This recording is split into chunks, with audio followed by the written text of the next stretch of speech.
কাজী হাজিরিন, নামাজকে তরক করা যাবে না। এক ওয়াক্ত নামাজ জীবন থেকে চলে গেলে সেটাই আপনার জন্য নাই হয়ে গেল। দৃঢ় প্রতিজ্ঞাবদ্ধ হন, আল্লাহ রাসূল মেরাজ নগরী থেকে আমার আল্লাহর সঙ্গে দিদার করে আমার আল্লাহর পক্ষ থেকে 5 ওয়াক্ত নামাজ হাদিয়া হিসেবে এনেছেন। আপনি যদি এই 5 ওয়াক্ত নামাজ আমার আল্লাহর রেজামন্দি হাসিলের জন্য, আমার আল্লাহর সন্তুষ্টি হাসিলের জন্য এই 5 ওয়াক্ত নামাজ আদায় করেন, তাহলে আমার আল্লাহ আপনার আমলনামায় 50 ওয়াক্তের সওয়াব লিখে দিবে। সুবহানাল্লাহ। আর নামাজ ছাড়বেন না, নামাজ ছাড়া যাবে না। 5 ওয়াক্ত নামাজ পড়েন। প্যার হাজিরিন, আল্লাহ রাসূল যখন 5 ওয়াক্ত নামাজ নিয়ে দুনিয়ার দিকে আবার রওনা হলেন, দুনিয়ার প্রথম আকাশ থেকে রাসূলুল্লাহ নেমে যখন কাবার আকাশের কাছাকাছি, আল্লাহ রাসূলের সঙ্গে হযরত জিবরিল ছিলেন। আল্লাহ রাসূল হযরত জিবরিলকে ডেকে বলল, ইয়া জিবরিল, ইন্না কওমি লা তুসাদ্দিকুনি। ও জিবরিল, আমার মনে হয় আমার কওম আজকের ঘটে যাওয়া এই ঘটনাগুলো মেনে নিবে না, ওরা সত্যায়ন করবে না। কারণ এই মসজিদে হারাম থেকে সেই ফিলিস্তিনের মসজিদে মুকাদ্দাসে যেতে 1 মাস সময় লাগে, আসতে 1 মাস। আর তারপর আমি এই মসজিদে আকসা থেকে 7 আকাশ পেরিয়ে আল্লাহর লৌহ কালাম 70,000 নূরের পর্দার উপরে আমার আল্লাহ খাস খেলে গেলাম। এই ঘটনা যদি আমার কওম জানতে পারে, তাহলে আমারে তো বলবে মুহাম্মদ পাগল হয়ে গেছে। নেশাখোররা না এরকম বলে, উল্টাপাল্টা দেখে তার গাছের উপর বাজার বসছে, আবার একটা বাঁকা রাস্তা, নাইমা রাস্তা ফেলে পূজা করে। তুই করসটা কি, রাস্তা বেকার হয়ে গেছে, পূজা করতে। উল্টাপাল্টা নেশাখোররা দেখে আমি যদি এই কথা বলি, তাহলে আমার কওম তো আমাকে অস্বীকার করবে। হযরত জিবরিল বলল, আবু বকর বিশ্বাস করবে। রাসূলুল্লাহ বলেন, ব্যাস হয়ে গেছে, একজন বিশ্বাস করলেই হয়ে গেছে।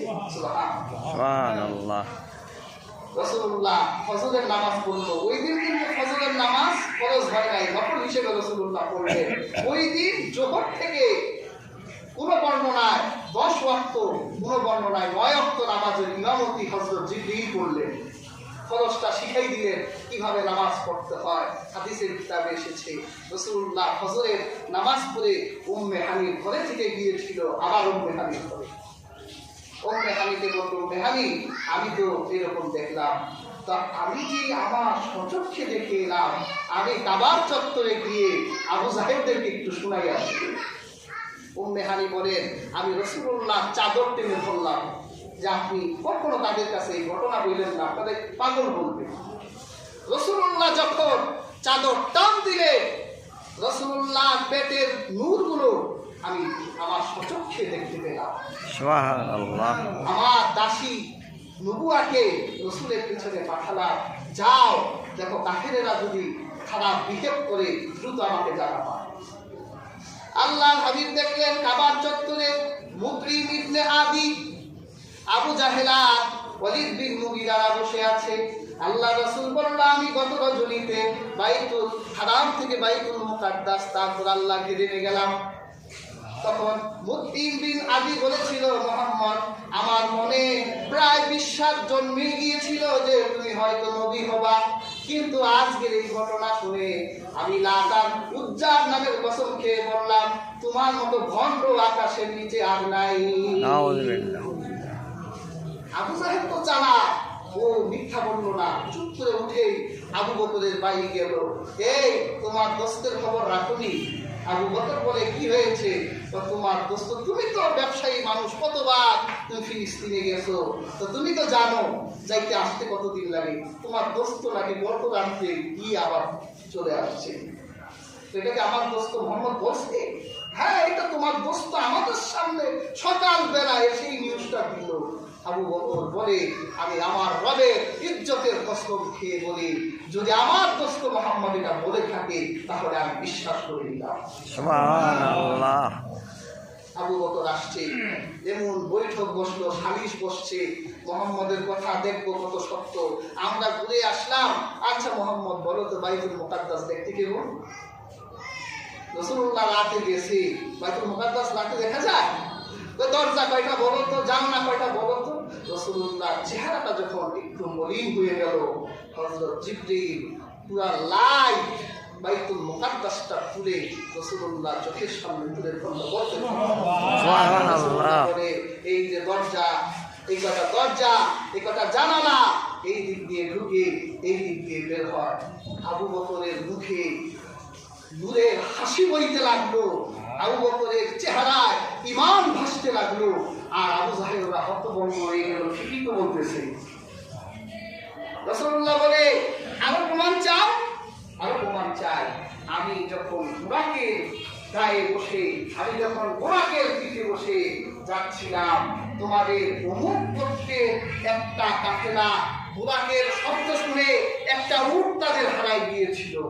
তারা উট খুঁজে পায় না। আমি যাওয়ার সময় সালাম দিয়েছিলাম, ওরা জবাবটা দিয়ে বলল মুহাম্মদের কণ্ঠ। আবার যখন আমি আল্লাহ দিদার করে আসতেছিলাম, তোমাদের ওই কাফেলাকে দেখলাম, ওইটা সানিয়াতুত তানঈম থেকে এটা আসতেছে।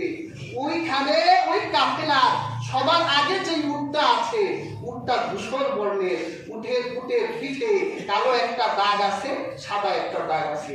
ওরা দেখলো উটটা তো কাফেলা তো এসে গেছে, দৌড়ে গিয়েই বললো, এই তোমরা কি কোনো যাওয়ার পথে আর আসার পথে কোনো ঘটনা দেখছো? বলে, যাওয়ার সময় আমাদের একটা উট হারাই গিয়েছিল, আমরা উট খুঁজতে গিয়ে মুহাম্মদের সালামের কণ্ঠ শুনতে পেয়েছিলাম। সুবহানাল্লাহ। তখন ওরা সব হতভম্ব হয়ে গেল, আর রাসূলুল্লাহকে জাদুকর বলতে লাগলো। আর যারা বিশ্বাস করার কথা তারা বিশ্বাস করে, সুবহানাল্লাহ, তারা পরিপূর্ণ ঈমানের উপর অবিচল এবং অটল থাকলো।